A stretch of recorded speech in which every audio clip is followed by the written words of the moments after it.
రంగారెడ్డి జిల్లా పుప్పాలగూడలో తార్ కార్ బీభత్సం సృష్టించింది. రోడ్ పక్కనే ఉన్న ద్విచక్ర వాహనాన్ని ఢీకొట్టింది. ఈ ప్రమాదంలో త్రుటిలో ప్రాణ నష్టం తప్పింది. దీంతో స్థానికులు కారులో ఉన్న 4 యువకులను చితకబాదారు. కారును ధ్వంసం చేశారు. అయితే ఈ ప్రమాదం మద్యం మత్తులో జరిగినట్లు తెలుస్తోంది. యాక్సిడెంట్ చేసిన వ్యక్తి తాను హైకోర్టు న్యాయవాదిని అంటూ పోలీసులతో వాగ్వాదానికి దిగాడు. ఈ ఘటనపై కేసు నమోదు చేశారు పోలీసులు.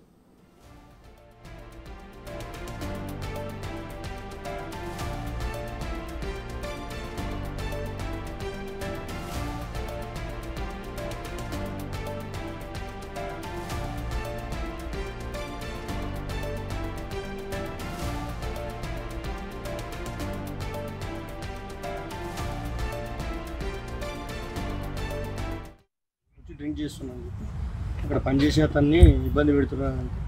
ఏమైందని పోయి చూసాను, గుడికి దగ్గరలో నిలబడి మందు తాగుతుంది. ఇక్కడ తాగుద్ది, అక్కడ నడవని అంటే ఉల్టా రివర్స్ మాట్లాడి పైకి వచ్చేసి. ఎంతమంది? అలా 5 మంది ఉన్నారు. బోన్సర్లు చల్లే నార్మల్ మనుషులనే ఉన్నారు, పిల్లలే. వాళ్ళు వచ్చి డ్రింక్ చేస్తున్నాను, అక్కడ పనిచేసే అతన్ని ఇబ్బంది పెడుతున్నాను. ఏమైందని పోయి చూసాను, గుడికి దగ్గరలో నిలబడి మందు తాగుతుంది. ఇక్కడ తాగుద్ది, అక్కడ నడవని అంటే ఉల్టా రివర్స్ మాట్లాడి పైకి వచ్చేసి. ఎంతమంది? అలా 5 మంది ఉన్నారు. బోన్సర్లు చల్లే నార్మల్ మనుషులనే ఉన్నారు, పిల్లలే.